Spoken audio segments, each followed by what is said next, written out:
Ada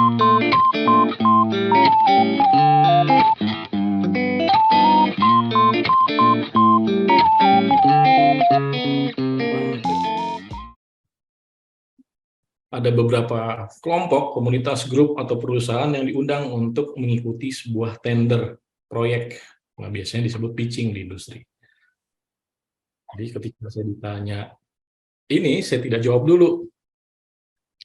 Saya tunggu untuk selanjutnya. Karena bidang saya itu kebanyakan akan mengarah pada interaksi atau inisiatif yang sangat tinggi kemudian. Ya. Saya lanjutkan dulu, slide selanjutnya. Bro, kayaknya gue mau ganti repack tampilan packaging deh. Ntar sekalian logonya di touch up dikit, yes. Biar inline sama desain BR-nya gitu ya. BR tuh saya mikir, oh, oke, baru maksudnya, barunya gitu. Ganti repack, packaging, logonya di touch up dikit. Repack sendiri kan sebetulnya memulai ulang sesuatu menjadi baru. Karena ada kebaruan di re, gitu, atau re. Ketika ada kata ganti, berarti diganti-ganti pack gitu loh. Sebuah kemasan tentunya. Terus packaging, jadi ada pengulangan. Logonya di touch up dikit, yes. Nah, loh, meredesain packaging dengan touch up atau redesign logo, itu pekerjaan yang berbeda. Nggak mungkin sama. Jadi akan ada effort atau sesuatu yang kita usahakan untuk bisa terlibat di sana. Yang keempat, kemarin abang gue bikin logo di sensor ya. Aja gile mahal dah katanya. Hasilnya biasa aja. Gini deh, lu kapan ada waktu buat bantuin gantiin warnanya? Nah lu, terus saya mikir, abangnya udah bikin logo, terus adiknya yang teman saya itu merasa logonya tanda kutip jelek, kan subjektif ya kalau jelek. Kalau bicara tentang visual itu subjektif, jelek bagusnya. Udah bikin mahal, terus minta tolong saya gantiin warnanya. Terus saya mikir nih, dalam kerja profesional pasti akan ada biaya jasa. Saya itu lebih menghargai ketika seseorang ya, atau teman menawarkan sesuatu dan saya membayarnya lebih karena konsepnya adalah konsep yang membantu sebetulnya dan itu pun akan terjadi ketika pekerjaan ini datang.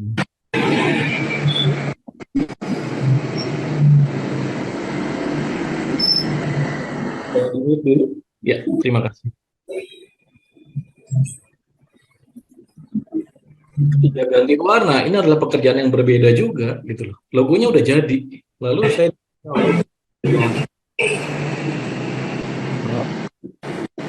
ya mohon info bisa di unmute.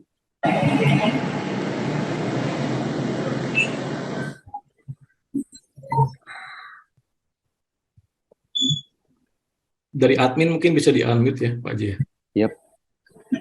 Oke, saya lanjut ya, gantiin warna. Jadi warna yang saya warna ini dan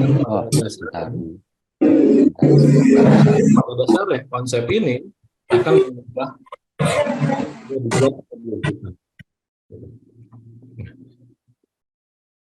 ya silakan. Oke. Nah, kemudian yang umum terjadi ini adalah seperti saya sampaikan di awal bahwa dengan inisiatif yang tinggi tentunya ya, kita akan mencari referensi. Mau di mana referensi? Mau di Google, referensi logo UMKM akan muncul. Nggak puas sampai di Google, nggak dapat, kita cari referensi lain di Pinterest, muncul beberapa. Nggak puas juga, kita cari di Behance atau di Dribbble dengan nama logo, identitas visual dan sebagainya, visual identity dan sebagainya. Lalu apa kemudian yang terjadi? Tanpa memahami aspeknya dulu. Karena bagi sebagian orang ya, ini kenapa berlaku hanya untuk orang awam dan bukan desainer pembelajar. Karena sesungguhnya bicara tentang desainer pembelajar, dia akan mencari hal yang baru, tapi akan menggali informasi lebih jauh. Tidak hanya permukaan dalam bentuk visual semata. Nah, saya coba mengambil salah satu contoh. Dari beberapa kerjaan yang kemudian saya lemparkan ke teman-teman mahasiswa, ini yang terjadi adalah seperti ini. Mereka menawarkan satu visual identity, dalam hal ini adalah bentuk logo, ya, dengan komposisi warna, ilustrasi, ya, dan sebagainya. Tapi yang menarik adalah kita lihat konsepnya. Kalau di antara teman-teman bisa baca, ini cukup besar saya paparkan. Lokasi lapak yang berada di sebelah kuburan menjadi pembeda dan nilai plus. Wah, jadi ketika kebayang ya, jadi ada penjual seblak, jualannya dekat kuburan.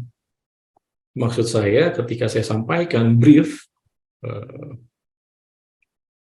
merancang sebuah visual identity, yang tertangkap adalah permukaannya.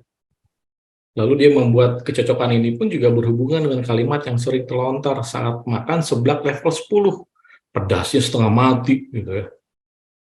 Lalu mulai masuk penggunaan warna merah untuk menantang bagi siapa saja yang berani makan seblak kuburan.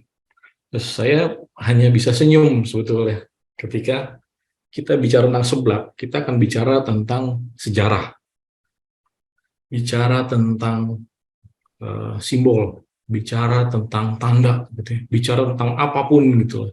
Jadi seblak itu tidak melulu. Karena kalau bicara tentang seblak, saya yakin teman-teman ketika saya bilang seblak sudah terbayang nih di sini. Jadi tidak perlu lagi pengulangan visualnya harusnya. Jadi bagaimana mencari nilai lain dari sebuah representasi sebuah seblak. Yang lebih lucu adalah warna putih, bersih, suci, tidak ternoda. Apa hubungannya coba dengan visual identity ini gitu. Ya. Terus yang kedua, seblak instan. Jadi dia tidak menggunakan nama kuburan gitu. Meskipun saya terbersit bahwa seblak kuburan tuh lucu gitu. Arti kata lucu tuh bukan berarti tidak, sebagai desainer bukan berarti tidak menarik ya. Belum ada yang menggunakan, cuma memang nanti interpretasi dari pemikiran satu pemikiran yang lain itu akan berbeda dan pasti tidak mudah gitu ketika mengembangkan visual identity selanjutnya.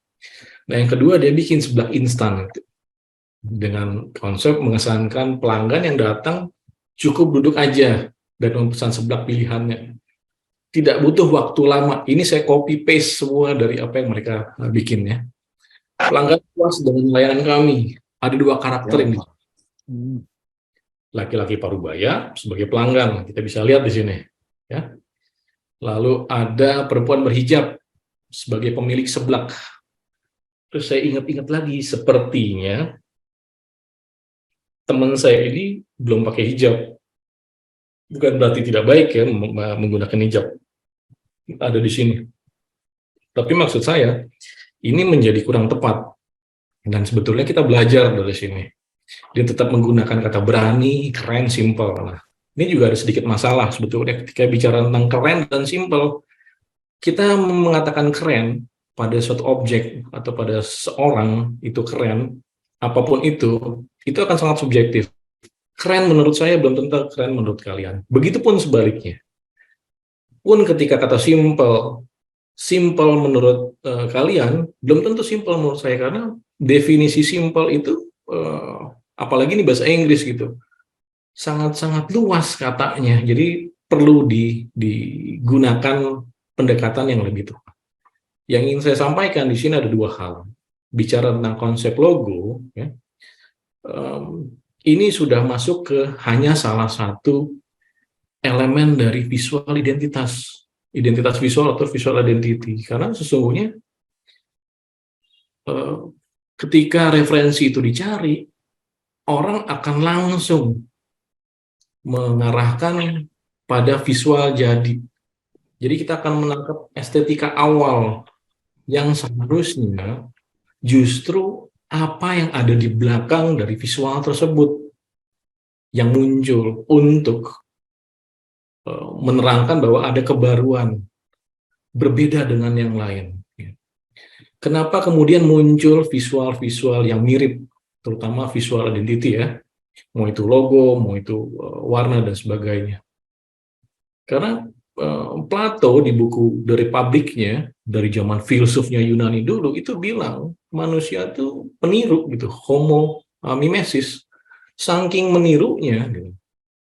Contohnya adalah ketika anak kecil melihat ibunya bekerja, ibunya masak dan sebagainya, itu peniru yang paling lihai. Jadi apalagi sebuah visual. Ya.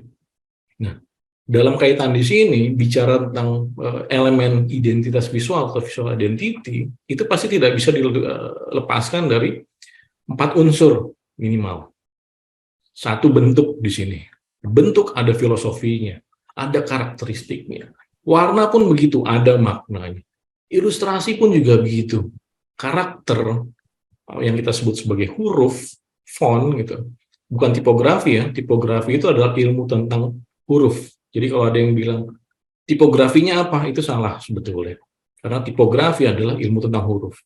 Kita harus menyebut karakter atau huruf atau font kalau bahasa Inggris, atau type, itu bisa. Yang sering dilupakan itu adalah super grafiknya. Apa itu super grafik? Nanti kita akan melihat contoh-contoh. Suara saya cukup jelas ya, Pak J? Oh, bagus. Fine, Oke. fine. Nah, saya cari deh di apa itu visual. Nah, begitu saya ketik di Google visual, ya, lalu saya ternyata nggak ada sebelumnya. Jadi saya harus menambahkan ya, apa itu visual identity. Coba deh kalian cek sendiri iseng nanti ya, googling gitu ya.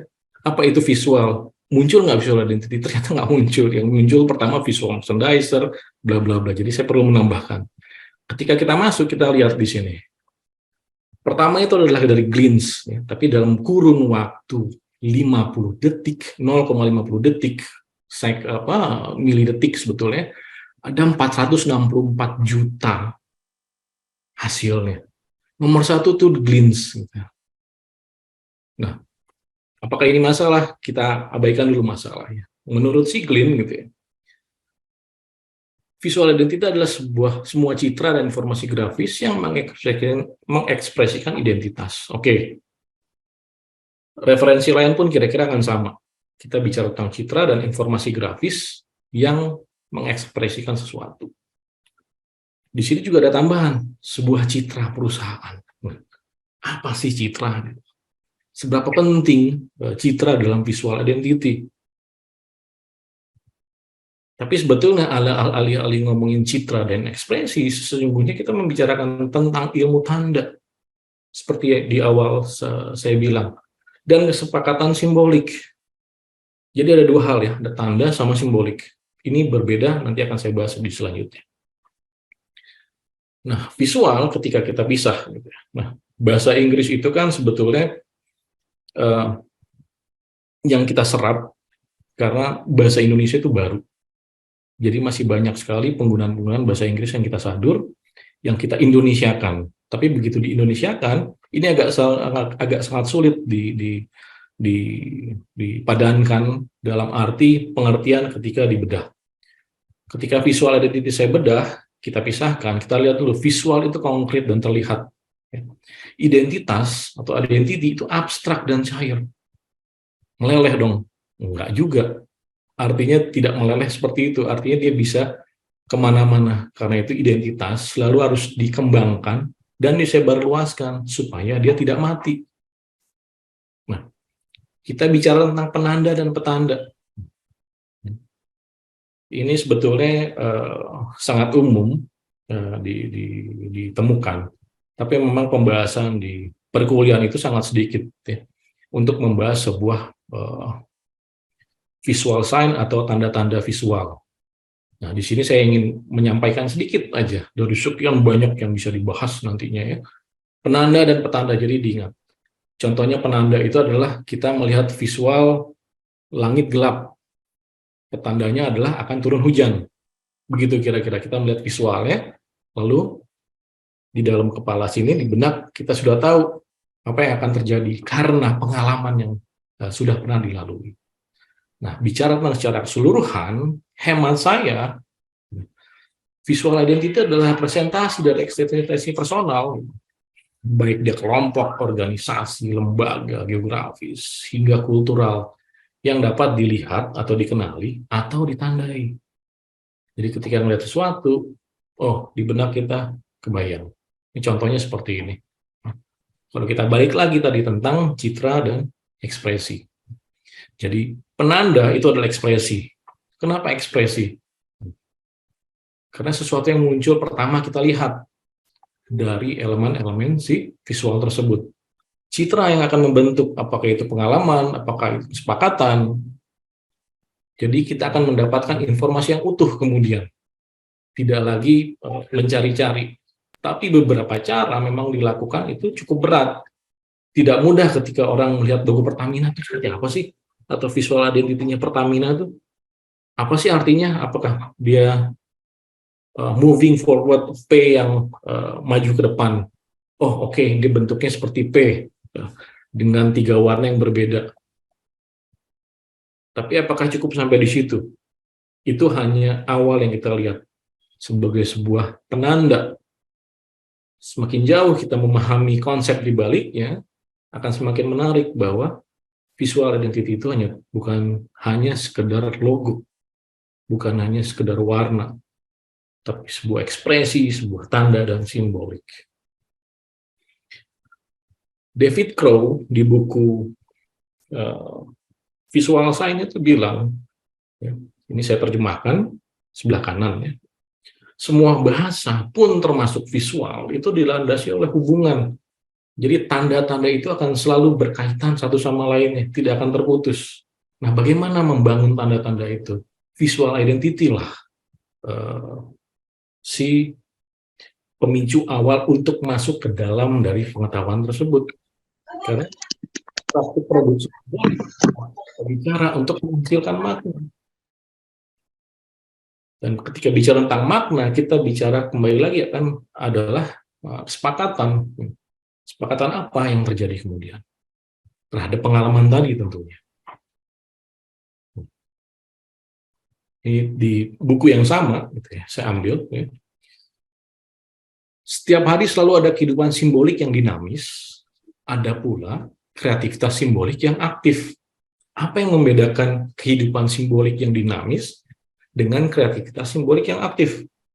Contohnya begini, kehidupan simbolik yang dinamis ketika kita punya tetangga, apakah kita orang Batak, orang Sunda, atau orang Jawa, dan sebagainya. Tetangga kita juga sama, dari daerah yang sama, tapi hanya berbeda wilayah.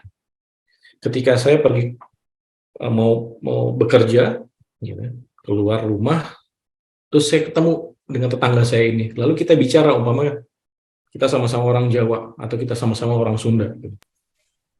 Reka mana nggak sepagi, gitu ya, dengan bahasa Sunda tentunya. Itu adalah kehidupan simbolik yang dinamis gitu, karena kemudian kita akan ketemu di perjalanannya akan ketemu dengan simbolik-simbolik lainnya. Nah, apa tujuan dari simbolik ini? Adalah sebuah negosiasi.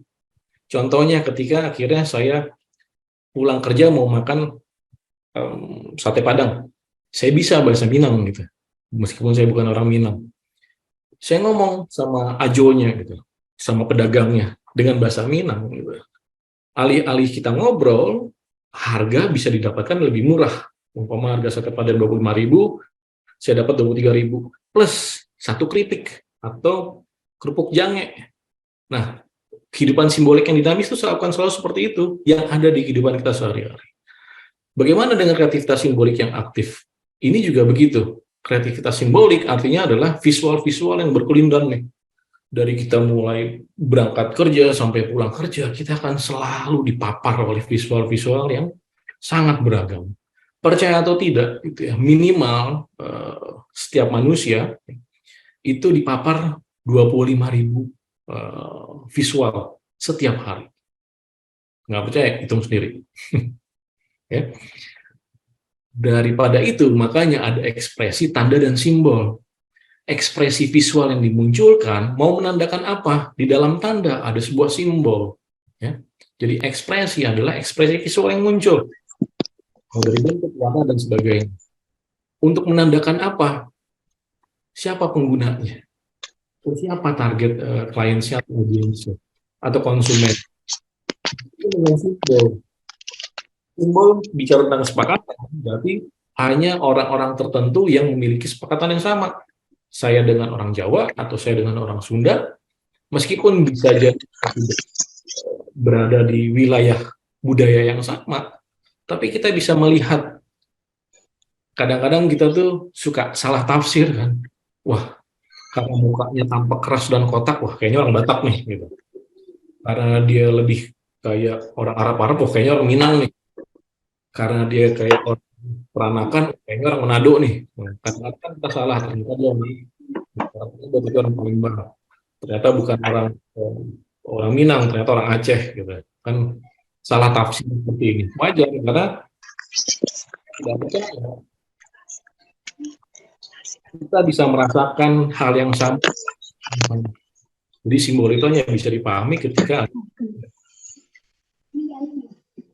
contohnya nih, coba silakan ada 6 warna merah di sini. Bisa bantu jawab kira-kira merah paling kiri ini warna merah dari apa?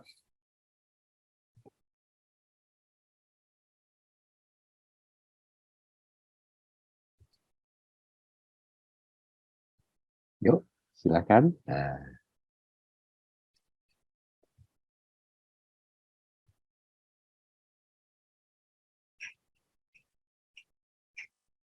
Ada yang bisa nebak nggak kira-kira? Warna merah 1, 2, 3, 4, oh, wis, semua ada. Ada yang info nih. Mas Dom, ada merah darah, ada darah. Bos, oke. Terima kasih Pak Haji. Ada merah marun. Oke, ini kan Ya. sebetulnya adalah ekspresi visual yang dihadirkan dari si pemilik visual identity.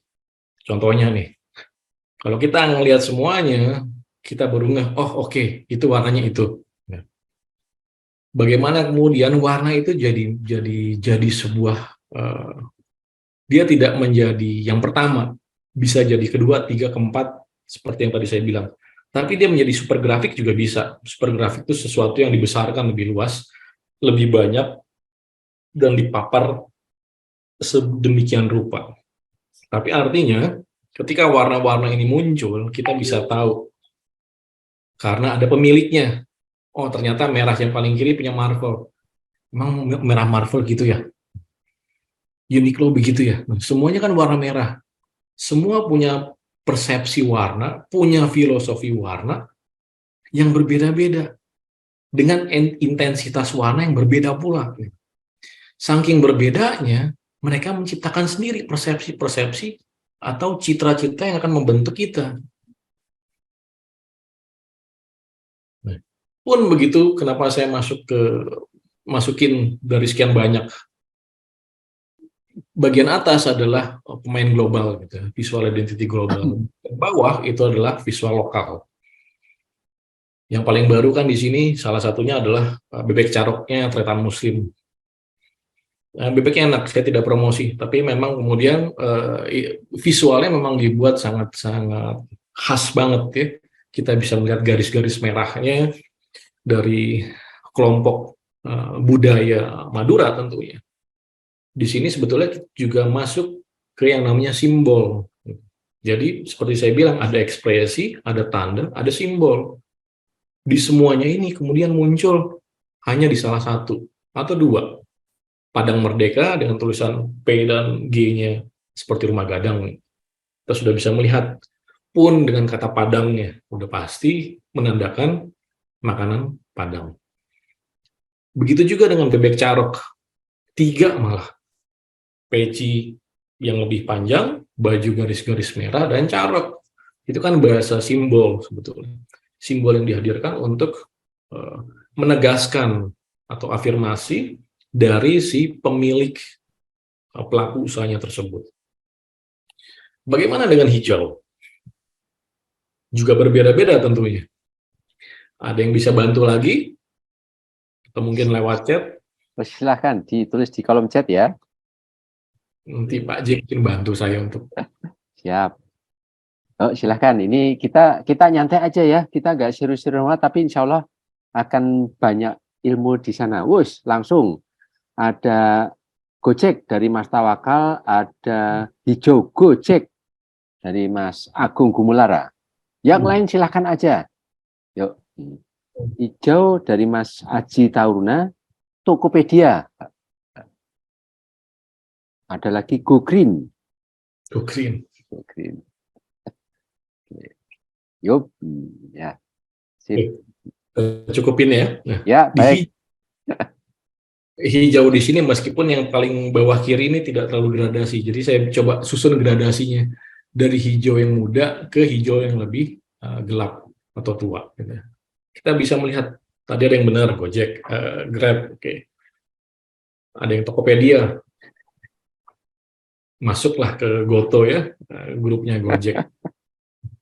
Nah, di bawah juga ini adalah kelompoknya partai sebetulnya. Partai-partai yang ya udah kita nggak usah ngomongin politik ya, tapi kita membicarakan visual identity-nya mereka sebagai penawaran atau negosiasi dari si yang mereka tawarkan bentuknya. P3 dengan hijau seperti ini, PKB, Partai Bulan Bintang. Ya. Pun di kuning gitu loh. Ada Partai Golkar, ada Indosat, gitu ya. Meskipun Indosat sekarang gabung ya ke TRI kalau nggak salah ya, mereka merger ya. Saya belum tahu warna yang akan keluar dari visual yang baru. Jadi ketika perusahaan pun merger, mereka bukan branding dulu. Gitu. Jadi harus saya pisahkan dulu antara visual identity dengan branding. Ini dua hal yang berbeda. Branding akan lebih dalam. Dia bicara tentang rasional dan emosional dengan berbagai caranya. Visual identity adalah pintu masuk orang mengenali sesuatu. Apakah orang, perusahaan, komunitas, lembaga, dan sebagainya.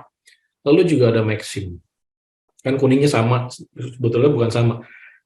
Kata kuncinya adalah kuning, tapi kuningnya bermacam-macam. Kita menyepakati ini adalah warna kuning. Apakah larinya ke orange? Nggak juga ya, lebih kuat masih ke kuning. Lalu kita lihat yang bawah yang biru. Ada Mandiri, ada Aqua, ada Durek. Ada gradasi warna dari gelap ke lebih cerah atau lebih terang. Semua menggunakan warna biru. Tapi kan lucu ya, kalau kita pikir-pikir gitu.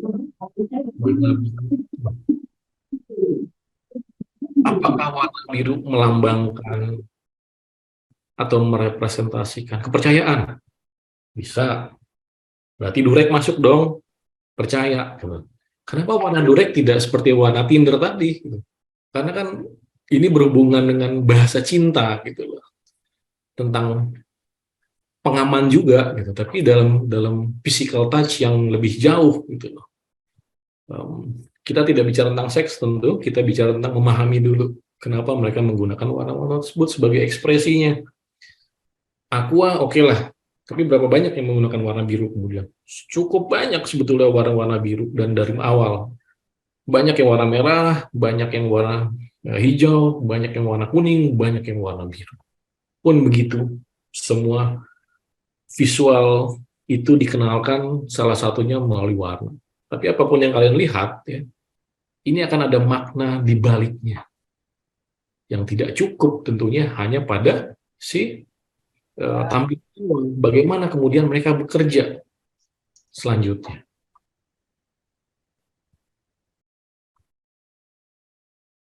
Di elemen visual identitas yang pertama, seperti saya bilang, kita melihat bentuk. Nah, kalau saya paparkan begini, kita sudah sangat tahu, dan teman-teman juga sudah sangat tahu sebetulnya sebelah kiri atas ini apa, tengah ini apa, ya. Sebelah kanan apa, dengan potongan-potongan yang saya coba perlihatkan di sini. Pun begitu dengan dari lokal. Gitu. Sebelah kiri ini apa, tengah ini apa, kanan ini apa, bawah, dan seterusnya. Jadi karena kita sudah sering terpapar, ya, kenapa saya bilang kita terpapar, bukan sesuatu yang buruk tentunya. Kita disodorkan terus gitu dengan visual-visual yang berkelindan selalu ada di manapun kita berada. Ya. Kalau butuh peralatan gunung, top of mind dari sebuah merek gitu ya adalah Eiger untuk lokal. Mungkin di antara yang lain ada yang muncul yang lain, nggak ada masalah. Gitu. Tapi 10 orang ditanyakan, kemungkinan besar 7 orang akan menjawab Eiger. Dan Eiger membuat sebuah tanda seperti ini, ya bukan simbol tapi tanda untuk mengarah kemana yang lain, ke objek yang lain. Dari sini akan mengarah ke gunung. Gitu. Pun begitu juga dengan sederhana dan Telkomsel. Saya buka ya kopi kenangan, chat time, dan itu sudah sangat sering kita temukan tentunya. Nah ini yang menarik juga. Jadi awalnya kopi kenangan itu ya Triadi bilang kalau pemiliknya bilang itu awalnya kita tuh bikin visual identity-nya tuh sesuatu yang menyakitkan gitu. Jadi si darahnya ini gitu ya, ini visual pertamanya yang sudah tidak ada lagi di Google kebanyakan. Tapi saya beruntung dapat di salah satu tenan gitu. Dia bilang warnanya itu merah sekali, bahwa kenangan itu selalu menyakitkan gitu. Ketika kita launching pertama kali, antusiasnya tinggi. 2017 kebangkitan produk lokal itu mulai banyak secara militan gitu. Dari Malang, Jogja, gitu ya, Solo, Bandung, ya, sampai ke Jakarta. Itu kuat sekali. Nah, balik lagi ke kopi kenangan. Antusiasnya tinggi, mereka sadar tidak mau membawa hal yang berat. Jadi dibikinlah, diredesain nih si visual identity-nya seperti ini. Bahwa untuk menciptakan suatu memori yang baik gitu, dibuatlah kopi kenangan, karakter kopinya seperti karakter seperti ini. Jadi kalau dilihat di stensil tuh kayak stiker-stiker zaman tahun 80-an ya, 70-an akhir sampai 80-an, kalian tuh bisa melihat visual-visual dalam bentuk karakter yang banyak macamnya dan ragamnya. Tapi itu adalah penanda dari terjadinya sebuah perubahan kemudian. Dan kopi kenangan, karena ngomongin kenangan, dia mencoba mengambil karakter seperti itu. Kemudian tidak terlalu banyak diolah sebetulnya, ya. Dia bikin garis-garis, tapi sebetulnya adalah lebih bersahabat, tidak ingin melihatkan bahwa kopi kenangan itu adalah sesuatu yang menyakitkan, tapi sesuatu yang menyenangkan. Nah, di akhir 2002 kemarin, ya, kenangan ekspansi ke Malaysia. Lalu diubah namanya, kenangan coffee, dengan warna yang berbeda juga. Yang ini lebih sedikit gelap atau tua, yang ini lebih sedikit cerah. Kenapa mereka melakukan? Harus dibedakan. Kopi kenangan versi yang Indonesia ya, dengan versi yang Malaysia. Kira-kira ada yang tahu? Silahkan. Nah, yuk, silahkan. Kolom chat.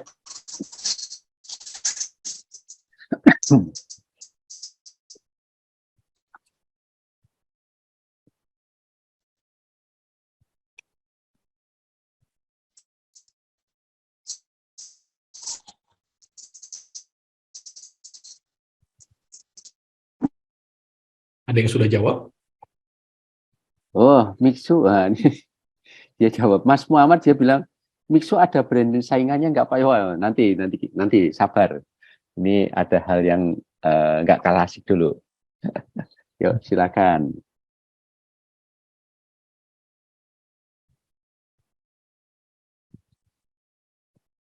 Yuk kita mencoba menggali teman-teman ini, mungkin selama perkuliahan ada hal yang oh iya nih jadi ingat kembali, silahkan.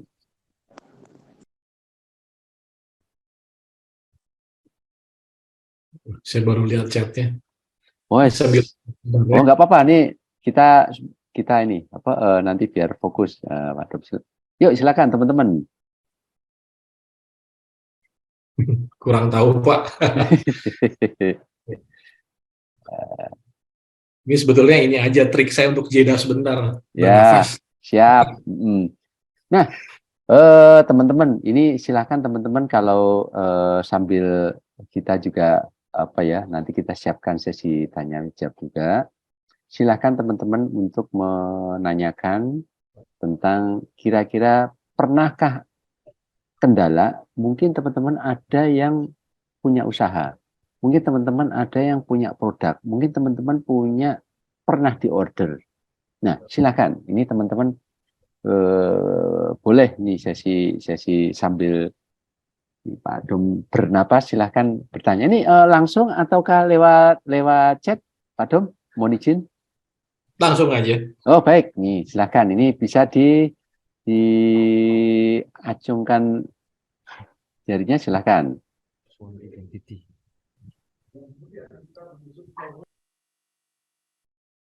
Silahkan boleh reactionnya, silahkan. Nah sementara boleh ditutup dulu Pak Dom. Nanti barangkali biar agak kelihatan layarnya ada yang mengangkat tangan.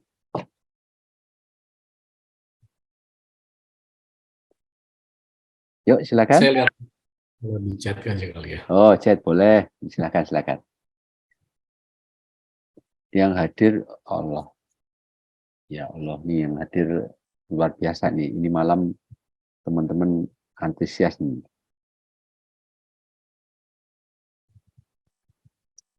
Silakan menanyakan. Oke, ini kalau misalnya nggak ada yang menanyakan, ini saya duluin aja deh. Pak Dom, ini mohon izin bertanya nih, kalau misalnya kita punya produk, ini kira-kira ini kita lihat kompetitor dulu, ataukah kita merancang dulu, itu atau malah produknya dulu yang punya, ini mana yang didahulukan ini? Pak Dom. Oke, Pak J, Ya. karena ini masih ada beberapa, saya terusin dulu aja ya. Oh baik, monggo. Ya. Oke, kenapa harus dibedakan? Karena ada code word yang berbeda, kata kode yang berbeda. Orang Malaysia itu adalah jajahan Inggris, ya, negara persemakmuran atau Commonwealth.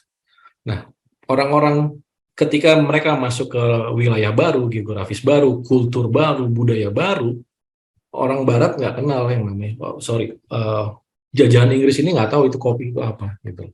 Jadi digunakan adalah coffee, bahasa Inggrisnya. Jadi itu adalah tujuan awal untuk kemudian nanti mereka masuk pasar Jepang meskipun masih Asia, tapi loyalitas orang Jepang itu sangat tinggi, apalagi berhubungan dengan produk-produk lokal.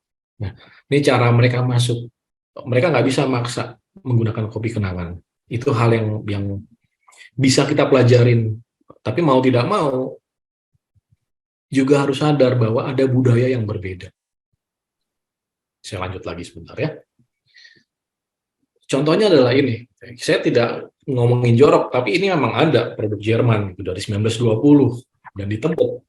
Jadi ketika saya pertama kali jalan ke Tebet melihat ada kata silit gitu ya. Silit ini adalah suatu kata yang terminologinya adalah kualitas dalam bahasa Jerman. Jadi memperlihatkan sangat-sangat baik produk-produknya. Tapi kita nggak ngeliat produk ya, kita ngeliat visual identity. Ketika dia masuk ke Indonesia, dia nggak bisa banyak main gitu, nggak bisa banyak menyebarkan visual identity-nya. Kenapa? Karena akan kesulitan gitu. Karena berhubungan dengan apa? Simbolik. Bagi orang Jawa tentu sangat jelas silit itu apa. Sekali lagi saya tidak ngomongin jorok. Tapi ini produknya ada, visual identity-nya ada, perusahaannya pun ada tentunya. Jadi mereka tidak bisa banyak berekspansi untuk lebih luas. Akhirnya hanya orang-orang tertentu yang tahu. Tapi kebayang nggak sih ada ibu-ibu, orang kaya baru, tanda kutip ya, terus temannya masuk, wih keren nih, ininya punya lo, produk dari mana? Dari Jerman. Wah oke. Begitu, mereknya apa? Terus disebut. Orang yang tidak punya pemahaman yang sama, tentu akan mengernyitkan dahi di awal gitu. Nah, ini kemudian memang harus disadari. Makanya kopi kenangan pun begitu, harus mengubah contohnya. Contoh yang kedua, itu adalah sangean produk Cina. Produknya bagus loh, sangat bagus. Tapi kebayang nggak sih ada anak kos punya produk ini, pasti akan diketawain kan? Gila, nama produk lo sangean. Jadi antara ada kode-kode tertentu di sebuah simbol itu harus diubah. Mau tidak mau, kita tidak bisa memaksa. Ketika dipaksa, ya masuk ke wilayah kultur budaya yang berbeda, akan sangat kesulitan kemudian. Kita tahu ini apa ya? Ya, ini kan sempat heboh nih ceritanya. Gara-gara ada yang bilang rendang babi. Kenapa masyarakat Minang kemudian marah soal rendang babi? Kita bisa banyak membuat simpulan-simpulan subjektif. Ya. Tapi satu hal yang perlu dipahami bahwa Minang itu punya budaya, falsafah budaya. Jadi kira-kira adalah adab berbanding dengan syarat. Syarat itu mencegah dan memutuskan. Syarat berbanding dengan kitabullah. Jadi apapun yang dihasilkan oleh orang Minang, pun termasuk produk makanan Minang, akan berbanding dengan syariat. Artinya apapun yang dilakukan masyarakat Minang memikirkan apa yang boleh dan apa yang tidak boleh sebagai hukum Islam, Al-Quran dan hadisnya. Jadi ketika ada yang mengatakan rendang babi, ya kalau mau pakai babi jangan pakai kata rendang, gitu. Kan ini menyangkut tentang identitas, meskipun identitas itu tidak dibakukan, kemudian jadi kesepakatan bersama. Rendang berasal dari Minang, meskipun kita tahu kemudian rendang adalah akulturasi budaya juga, gitu, dari berbagai macam etnis yang pernah menjajah Indonesia. Tapi begitu kata rendang, itu sudah kesepakatan bersama, itu milik masyarakat Minang, sesuatu yang baik-baik termasuk di makanan. Jadi wajar mereka marah. Kita harus melihat perspektif yang lain. Kita nggak bisa maksain. Gitu. Wah, tetap aja rendang. Aku mau bikin rendang babi, silakan. Ya siap-siap gitu. Ada kelompok yang marah. Kenapa nggak bisa damai-damai aja? Tahu kenapa masyarakat cenderung tidak setuju dengan visual identity baru halal? Dari yang hijau ke yang ungu. Ini pun juga akan sama. Akan banyak muncul perdebatan yang nanggung. Gitu. Kenapa nanggung saya bilang? Karena punya sudut pandang yang masing-masing. Saking masing-masingnya, nggak mau ngeliat konteks yang lain. Saya coba tawarkan satu deh. Apa karena menyangkut simbol tertentu? Pasti. Ya, saya ulang. Ini kita akan terkoneksi atau terkorelasi dengan satu tanda. Sebagai penanda awal. Wah, ini kan mirip wayang. Wayang mirip golongan tertentu. Saya coba tawarkan persepsi lain tentunya. Sudah pasti, tapi kalau begitu adanya, kita lihat sejarah. Kerajaan Jawa adalah kerajaan yang datang paling akhir, tetapi juga paling lama menguasai Nusantara. Apakah ini ada hubungannya kemudian dengan para presiden? Tidak ngomongin politik, selalu harus orang Jawa. Ya, tapi mau tidak mau, ya sejarah begitu. Meskipun saya juga sepakat, ya, terlalu mengerdilkan Jawa dalam hal ini sebuah simbol itu wajar. Gitu. terlalu kecil melihatnya, terlalu konkret, terlalu powerful gitu, terlalu uh, turun temurun yang dilakukan oleh hal-hal yang mudah mendekati pendekatan tertentu biar dikenal halalnya Indonesia tuh ini. Lalu kenapa harus warna ungu? Kan akan banyak. Tapi saya coba ambil perspektif lain, menawarkan perspektif lain. Kita lihat ada hal-hal lain. Bisa saja poin ini diterima, bisa saja poin ini tidak diterima. Tidak ada masalah. Atau kita lihat ini, Michelin. Beberapa dari teman-teman pasti akan berpikir hal yang sama. Ini adalah produk baru.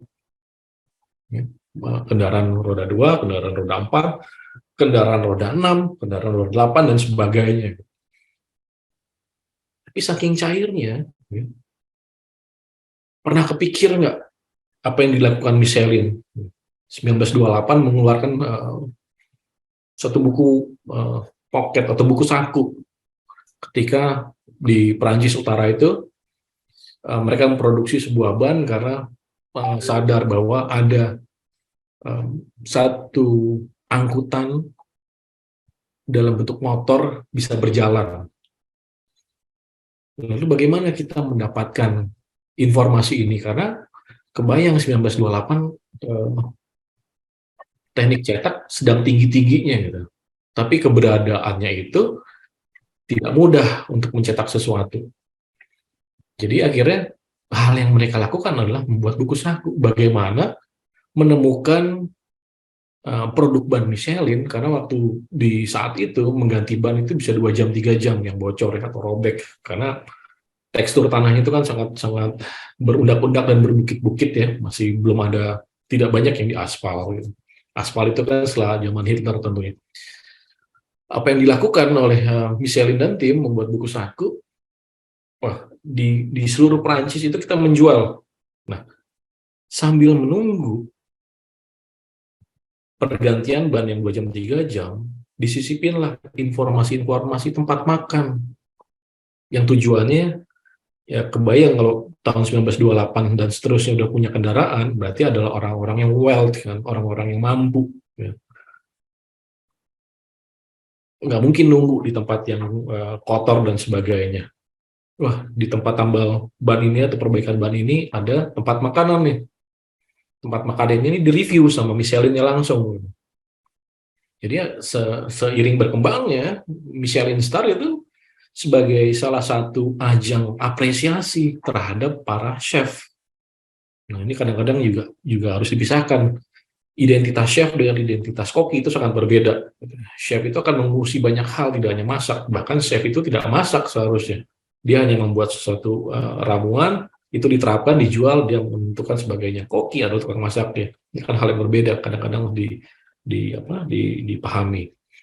Nah, pada perjalanannya kemudian kalau ada sebuah restoran yang dapat Michelin Star 1, 2, 3, 3 tentu paling akan sangat prestisius ya pengakuannya.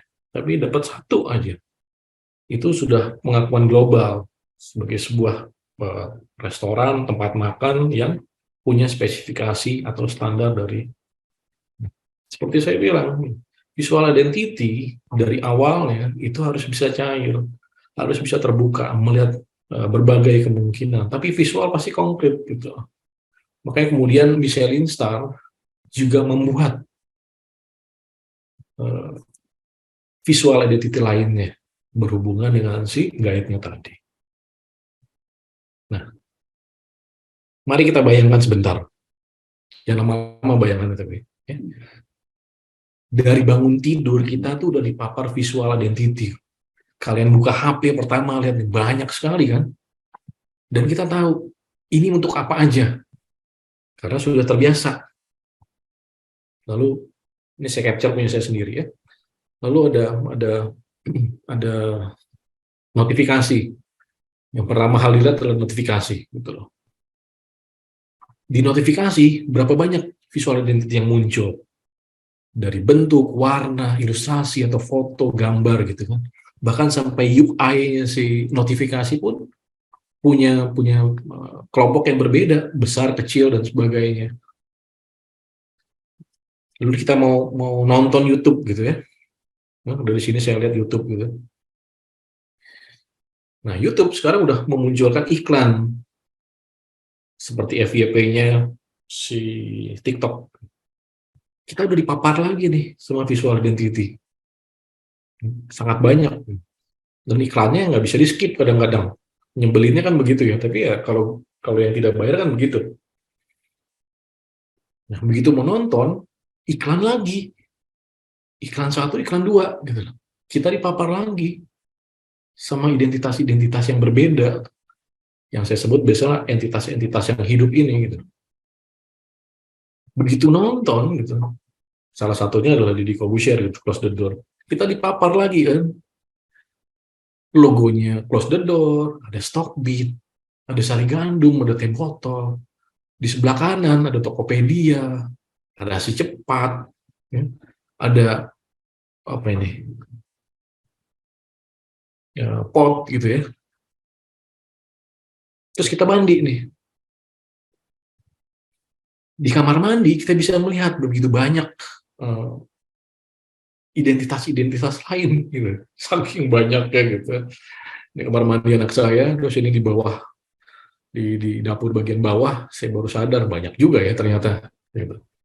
Terus habis mandi gitu, karena waktu itu hari Minggu, habis mandi nonton nih, gitu hidupin TV, kita dipapar lagi nih identitas-identitas lain.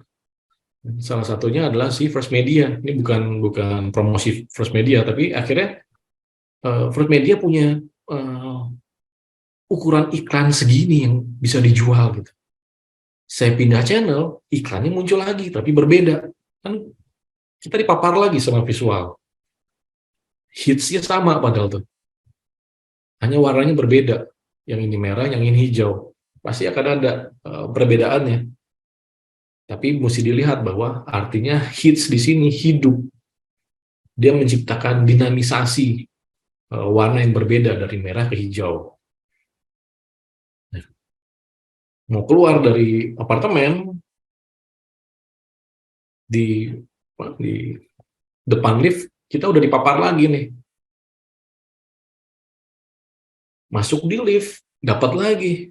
Jadi begitu banyak kita kan visual yang berkelindahan kemudian. Naik kendaraan, ini yang saya sebut sebagai super grafik. Jadi pembesaran visual dalam bentuk warna, bentuk ornamen, logo. Udah gitu kejebak macet. Saya sebagai seorang yang senang mengamati sebuah merek itu ngelihatnya bukan macet lagi, begitu banyaknya ternyata merek-merek ini beredar. Dari jauh kita bisa ngeliat ini warnanya hijaunya apa, ini warna orange-nya apa, pasti udah ada pemahaman yang sama tentunya. Ketika lihat warna jaket kuning, apakah ini punya Maxim, ataukah ini punya merek tertentu dan sebagainya. Jadi akhirnya menikmati macet dengan cara begitu, tidak lagi mulai mengeluh. Ketika turun, melihat di sekeliling, visualnya juga banyak. Begitu pulang, masuk ke KRL, di awal di pintu udah disodorin dengan visual seperti ini. Masuk KRL, di gerbongnya kita juga udah ditawarin lagi sama visual identity yang lain. Masuk ke gerbongnya kita ngeliat gini, sampai saya jalan, ada nggak gerbong yang tanpa iklan gitu loh. Tapi sebenarnya kita tidak bicara iklan, kita bicara tentang identitas-identitas yang muncul dalam bentuk visual di sini. Ternyata nggak ada, saya pindah gitu. Semuanya ada, jadi tidak ada ruang yang bebas dari tanda kutip serangan dari si pemiliknya tersebut. Keluar dari situ juga udah dipapar lagi.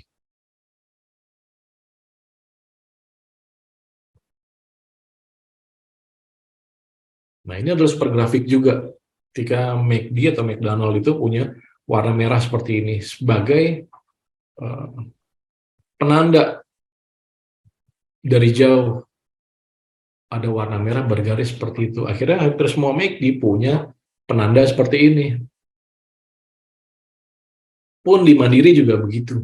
dari jauh birunya kita sudah bisa tahu itu adalah milik Mandiri seharusnya ya.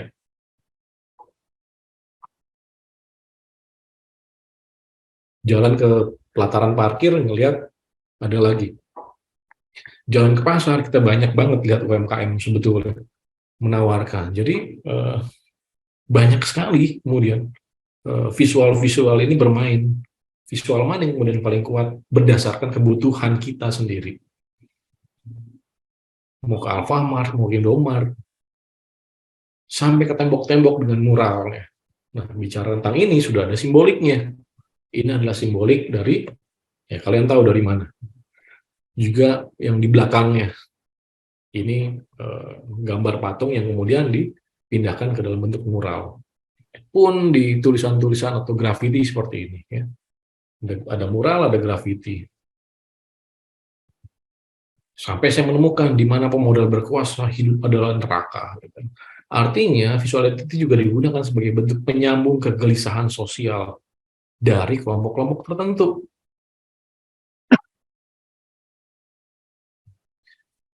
Esensi dasar dari visual identity berkaitan dengan satu keberadaan. Seperti kalian lihat tadi, banyak sekali keberadaan. Tanda kepemilikan.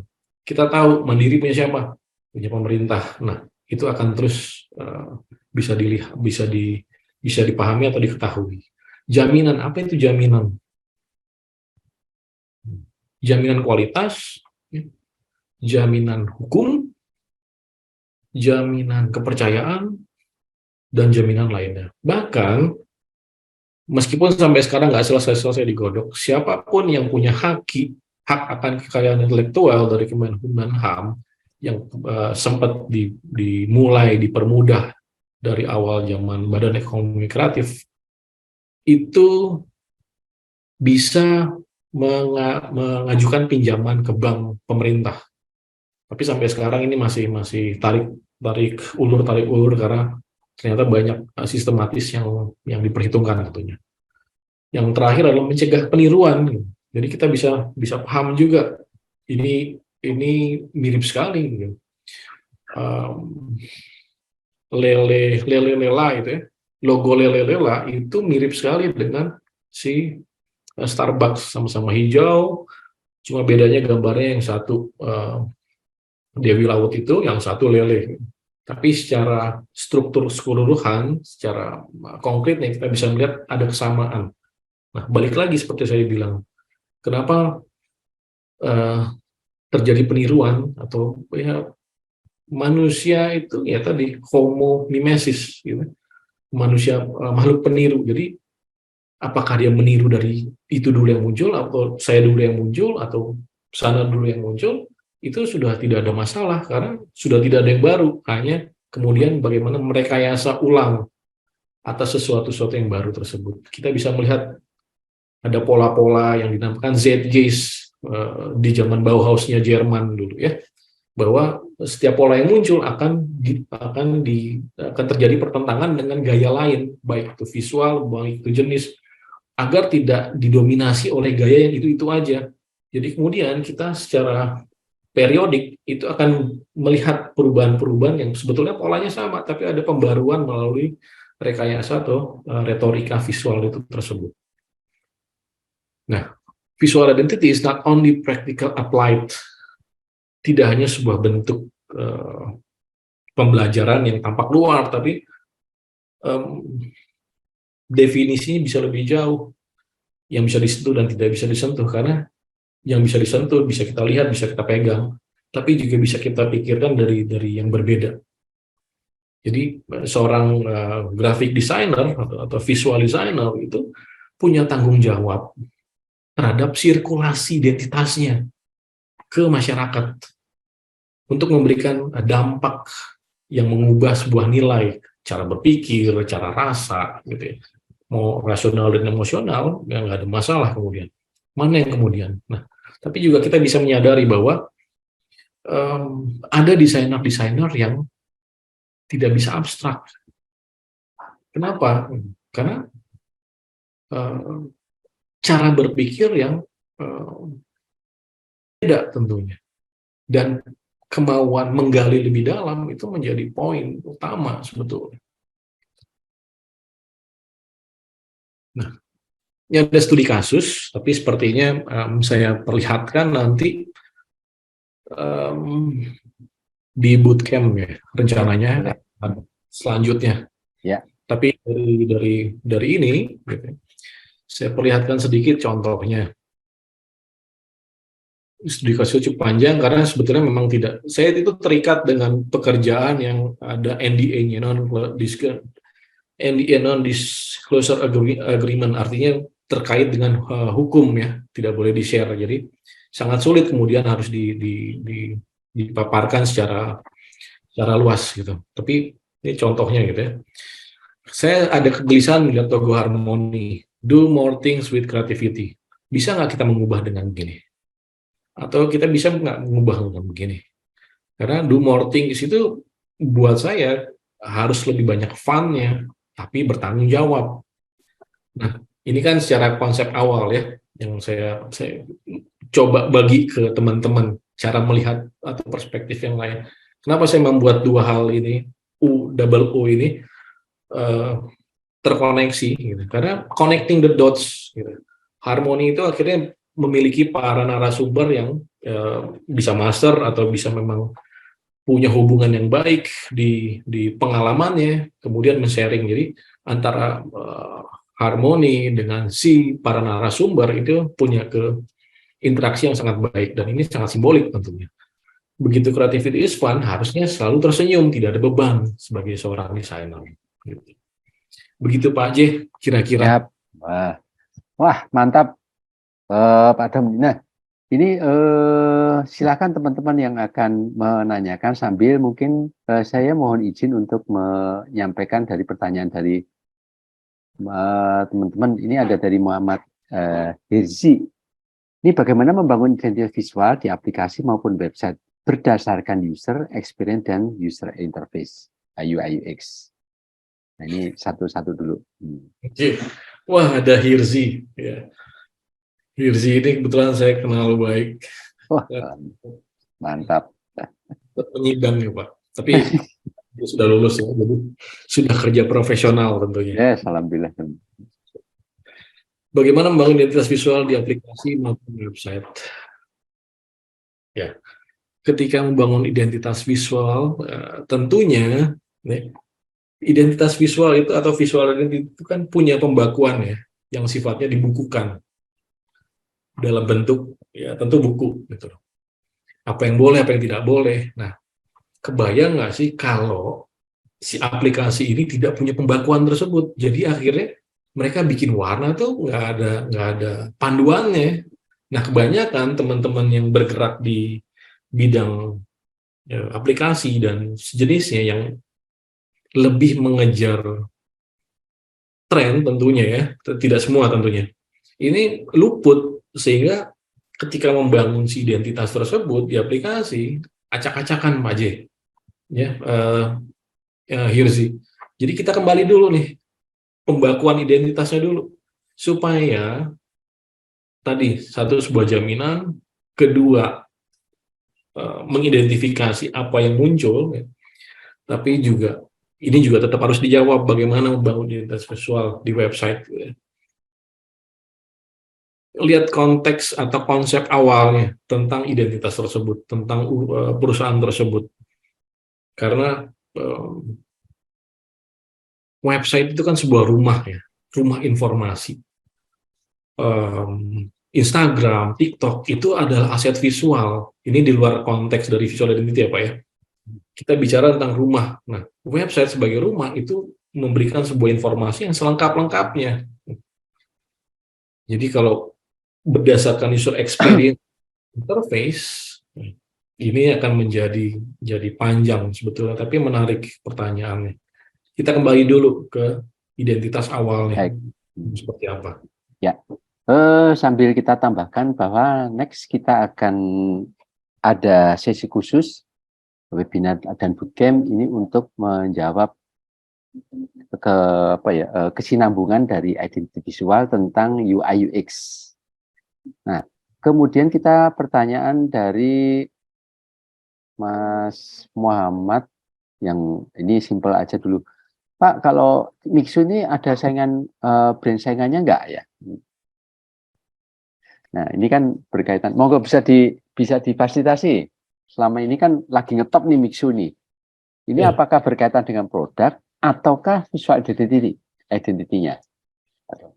Kita itu sebetulnya lagi perang simbolik ya. Kan simbolik ini kita tahu Mixu dari mana? Ada yang tahu? Silakan bisa disampaikan. Jadi dekat rumah mah ada 2, ada 3 kali.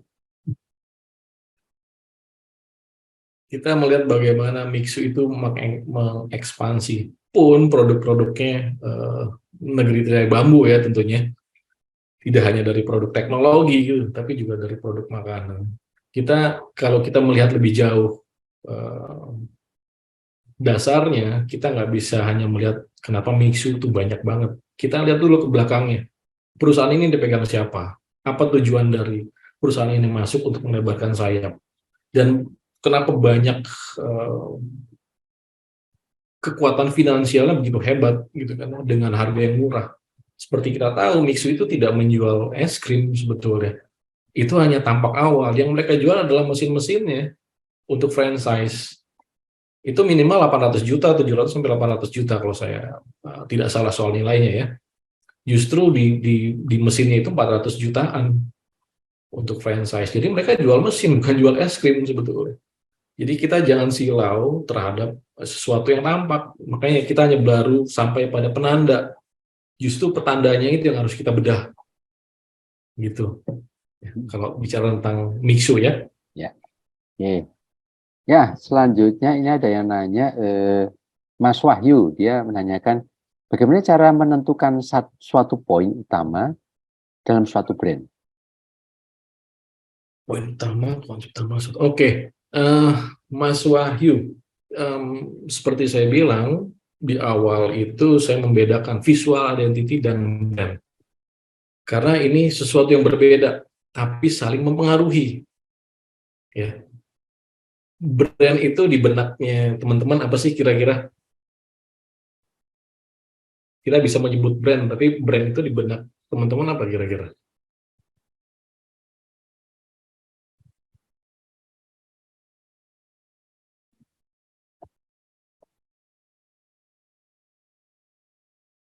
Merek. Sulit sebetulnya mendefinisikan dari epistemologinya sebuah brand dari bahasa Inggris, bahasa aslinya gitu ya, ke bahasa Indonesia yang baru. Begitu bicara tentang merek, itu cenderung statis. Sementara brand itu dinamis.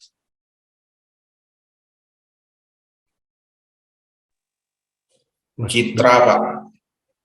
citra. Visual identity juga ada citra.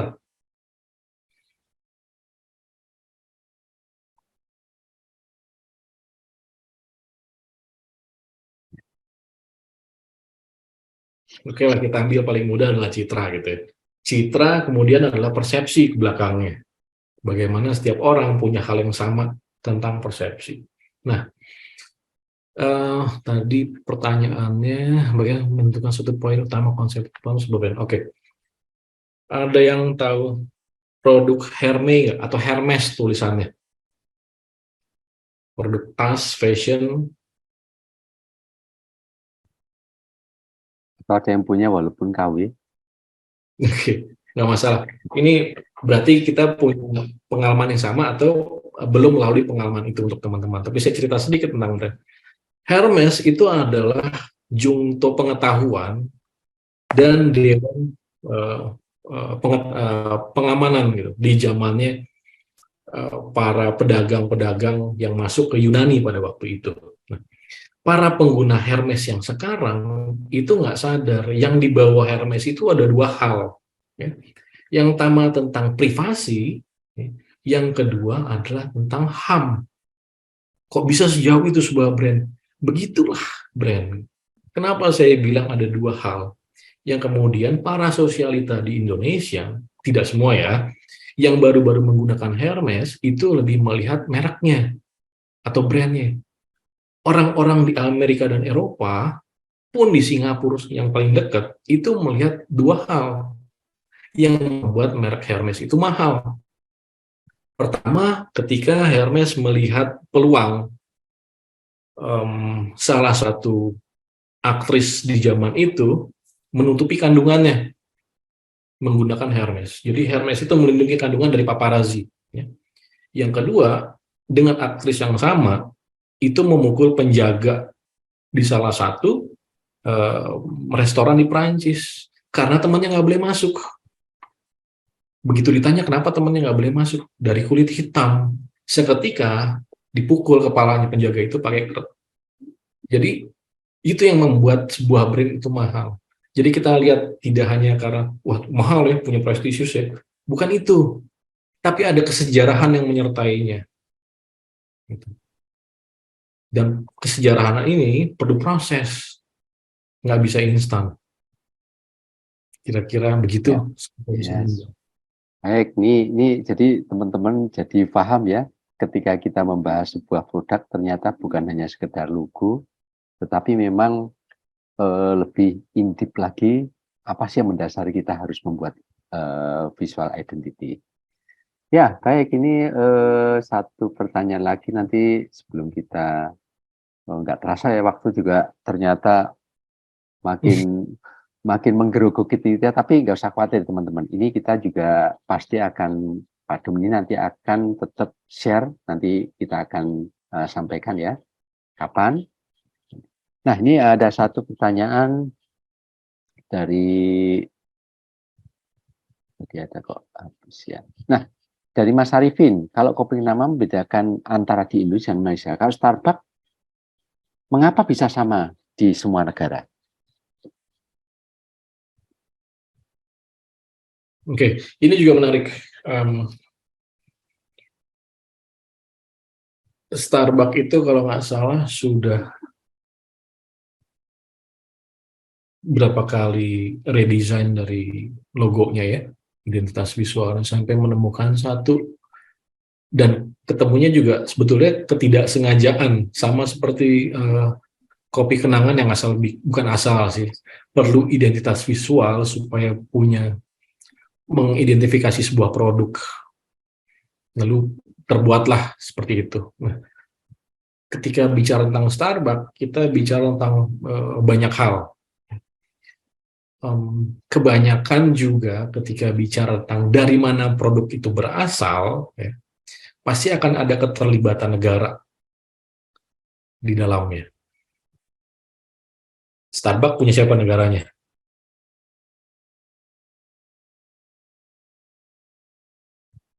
Nah, silakan kita sambil discuss. Maksud saya ini juga bukan mentang-mentang dari situ pasti besar, tapi kita bisa lihat Dari ada yang Mas Tawakal bilang di USA. USA, ya. Ini kayak orang Sunda asli gitu ya. Kenapa? Kita harus melihat bagaimana kemudian banyak perusahaan-perusahaan lokal pun di Indonesia juga banyak didorong untuk maju masuk ke bagian dari BUMN. Ada beberapa perusahaan lokal yang kemudian diakuisisi sama negara melalui BUMN, kemudian dikembangkan. Nah, bicara tentang Starbucks, ini jauh sebelum itu juga sudah didorong, termasuk KFC, termasuk McD, sebegitu besar karena ada kepentingan yang lebih besar dalam wilayah, dalam geografis, dalam kultur, dalam budaya. Mereka membentuk budaya baru. Apa yang kita lihat di Starbucks kemudian menjadi sebuah brand tentunya. Tidak lagi bicara tentang visual identity, meskipun di awal pasti pintu masuknya melalui visual identity. Berkembang menjadi sebuah brand, branding, rebranding, dan sebagainya. Tapi yang kita lihat pun sama dengan Coca-Cola. Kenapa warnanya merah? Ini ada hubungannya juga sebetulnya. Ada yang bisa bantu jawab?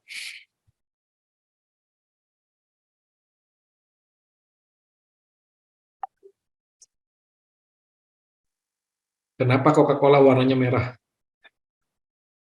Yuk, ini kita menggali teman-teman yang mungkin sering melihat iklan.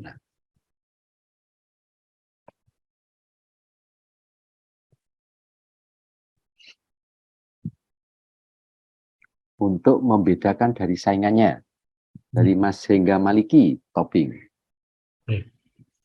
Ada lagi?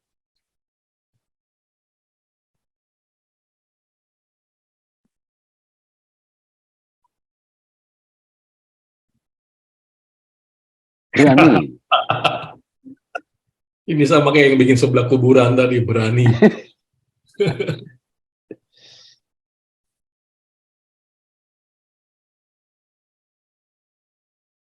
Oke, ini sangat-sangat mendekati untuk membedakan dari saingannya. Karena di tahun 1930 itu di mana para kepolisian, para penegak hukum di Amerika mulai menggerebek rumah-rumah pembuat minuman keras. Nah, Coca-Cola kemudian untuk membedakannya digunakanlah warna merah supaya tidak digerebek bahwa ini bukan alkohol meskipun ada karbonasi ya, ada gasnya gitu. Ini bukan alkohol, tidak ada hubungannya dengan bir, jadi tidak perlu digerebek. Tepat jawabannya mendekati, tapi lebih spesifik gitu, karena ada sejarahnya juga. Kenapa warnanya merah? Untuk membedakan benar. Ya, ya berani. Nah, teman-teman, nggak terasa ya, kita sudah mendekati penghujung akhir, tapi gini teman-teman, ini seperti yang kita sampaikan di awal, bahwa ini hanya, kalau istilah rumah ini, baru pintu depan, mendekati teras, dan kita masih punya rumah yang bisa berkreasi, mendapat inspirasi dari tema visual identity.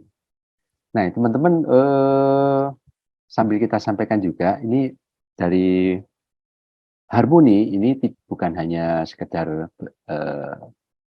identity ini kita akan bikin bootcamp, tapi kita terus memberikan inspirasi webinar yang akan datang. Nih, mohon izin Pak Dom, untuk kita share screen. Oke, sebentar. Ya. Saya close dulu. Ya. Baik, wah ini luar biasa nih, 43. Waduh, luar biasa. Nah, kita izin share screen. Untuk yang ke depan, sambil teman-teman ini ya, sambil teman-teman untuk mengisi form sertifikat, kita akan share screen ini, kita sampaikan di, ya, ini saya mau share screen.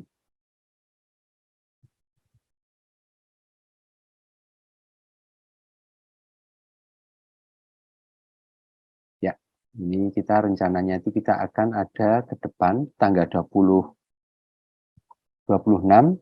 itu ada namanya desain karakter, kemudian ada artificial intelligence yang terbaru, yang artinya kita akan sampaikan pada tanggal 7 Maret. Nah, ini kan sesuatu yang nanti akan kita share juga di kolom chat. Kemudian hal yang lain lagi ini untuk feedback, di mana nanti teman-teman akan menginginkan website, menginginkan webinar atau apapun, teman-teman bisa tuliskan di kolom chat nih. Tadi kita set kolom chatnya nih. Ya, oke, kita pingin feedback selama penyelenggaraan di tema ini. Ini teman-teman silahkan feedback.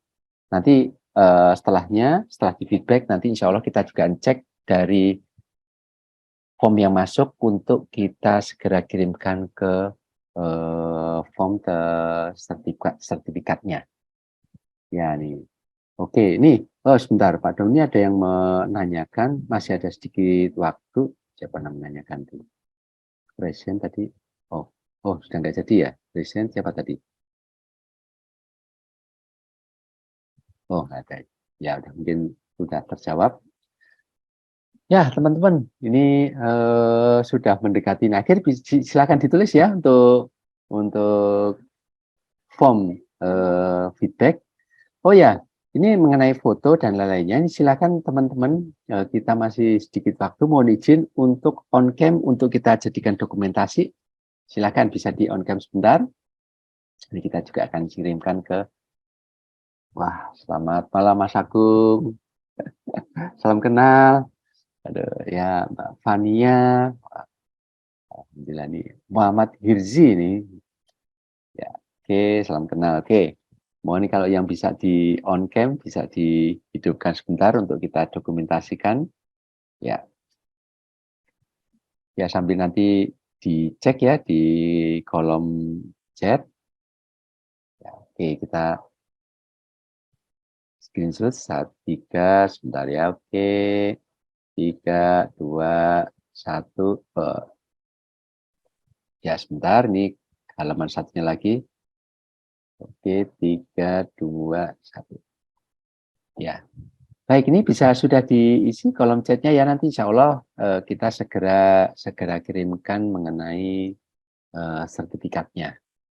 Ya, ini kita kita terus mengapa ya teman-teman yang mungkin masih kuliah atau mungkin yang sudah kerja sekalipun, mudah-mudahan inspirasi dari Pak Domingo ini mudah-mudahan bisa menjadi apa ya hal yang bagus ya. Kita Amin. tentunya juga terus teman-teman kalau misalnya ingin konsultasi apapun mengenai apa yang materi hari ini, teman-teman bisa cek di harmoni.id, ini website kita. Kemudian satu lagi ini sama sih ini IG kita, silahkan aja disampaikan sini. Mungkin ada yang belum tertampung, ya, belum tertampung apa yang akan maaf yang salah di atas salah ya, mohon maaf, ini yang website sama saya website kita menggunakan harmoni.id.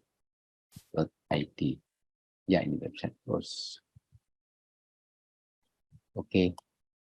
Ya, Pak Dom, Ya, ini Pak Haji. malam kita alhamdulillah ini teman-teman luar biasa, ini responnya bagus. Kita juga akan menunggu respon dari teman-teman dari feedbacknya. Insya Allah kita akan terus akan menggodok apa yang menjadi keresahan teman-teman tentang keilmuan kreatif multimedia.